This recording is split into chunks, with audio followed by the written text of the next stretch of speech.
اللہ معاف کرے, خدا تعالیٰ رحم کرے ہمارے حالوں پہ, ہم کس حد تک پہنچ گئے.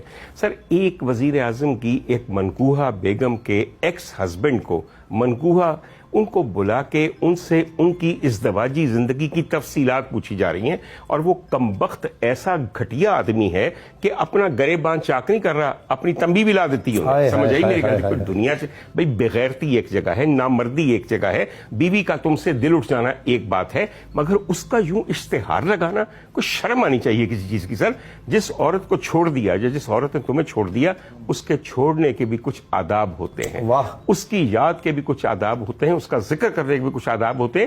آپ نے کی ہے خاور مانیکا سے بات, یعنی کہ ایک ایسی عورت کے شوہر سے بات جس کے ساتھ آپ کے ایک وزیر اعظم کی شادی ہو گئی, تے میں تانوں 7 بندے دسنا وا جنہاں دیاں ووٹیاں نسا کے تاڈا ایک اور وزیر اعظم لے گیا, اور ایسا سے لے گیا کہ بچے روندے پیچھے رہ گئے. سمجھ آئی میری گل؟ ان کی انٹرویو کریے نا, پھر میں آپ کو بتاؤں کہ میرے پاس تم ہو یا نہیں ہو. سمجھ گئے آپ لوگ کہ نہیں؟ یہ جو کہانی ہے نا, میرے پاس تم ہو, ایک امیر آدمی آئے اور ہنستے بستے گھر کے اندر رومی کو چھوڑ کے, ہمایوں سعید کو چھوڑ کے, ایک عورت کو پیسے سے ورغلا کے نکال لے جائے, اور خلیل الرحمان قمر صاحب کی جو ماتوب ہیروئن ہے وہ بنا دے. یہ پتہ ہے کون کرتا تھا؟ خیر مجھے کیا پتا کون کرتا تھا, خود پتا کر لیں. آپ کی یہی خوبصورتی ہے کہ آپ سب کہہ جاتے ہیں اور کچھ کہتے بھی نہیں. حضور والا, سمجھنے والے سب سمجھ جاتے ہیں.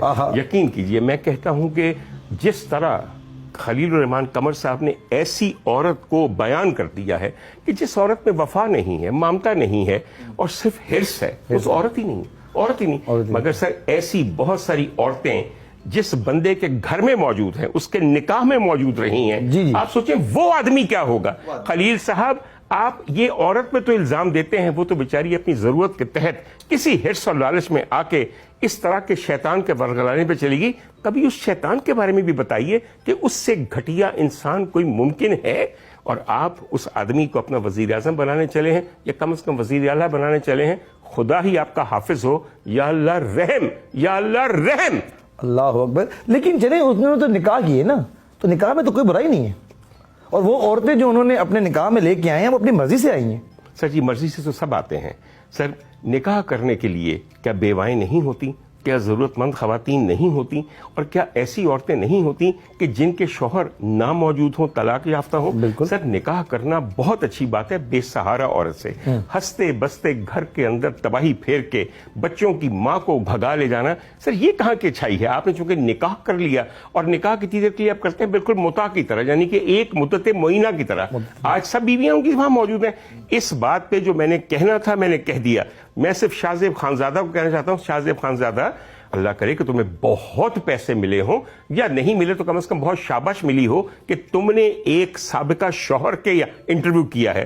میں تمہیں 7 اور ایسے انٹرویوز کی فہرست آج بھجوا سکتا ہوں, جن کا انٹرویو کرو تو یقین کیجئے کانوں کو ہاتھ لگانے کو دل کرے گا. صرف یہ نہیں ہوگا کہ وہاں پیری اور مریدی کا سلسلہ تھا, یا وہ آ کے روحانی ریاضت کرتے تھے. وہاں جو کچھ ہوتا تھا نا, اس کو سننے کا مزہ بالکل علیحدہ ہوگا. تیرے پروگرام دے 10 سیکنڈ دے ٹوٹے وکن گے, تو کی سمجھنا. نہیں تو آپ اتنا بول رہے ہیں, آپ نے دوبارہ کلینک نہیں جانا؟ سر, بات یہ ہے کہ بولڈ نہ بولیں گے تو کیا بنے گا ہمارا. سر, سیاست ہماری اس حد تک آ گئی ہے کہ سابقہ شوہر کو بلایا جائے. سر, خدا کا واسطہ ہے, میری کسی پارٹی سے کوئی افیلیشن نہیں ہے, مگر سر میں ایک باپردہ عورت جو کہ آپ خاص قسم کی پردے میں ہیں, اور جن کے ساتھ آپ جو کر رہے ہیں, حضور والا برا نہ منائیے میری بات کا, ایک بچی ہے آج کل قطر میں ہے, اس کو بلاؤ نا, تمہیں یہ بتائے کہ اس کی طلاق کیوں ہوئی ہے, پھر مزہ آئے گا, پھر نئی جہتیں کھلیں گی. سمجھ آئی میری بات کی. اور حضور والا, ایک اور صاحب ہیں, داماد اعلیٰ تھے, سمجھ آئی میری بات کی, وہ آج کل استنبول میں ہیں دوجی دنال. اچھا, یہ آپ کے اتنے کانفیڈنس کی وجہ یہ تو نہیں ہے کہ آپ کو بھی کہیں سے شاباش ہے؟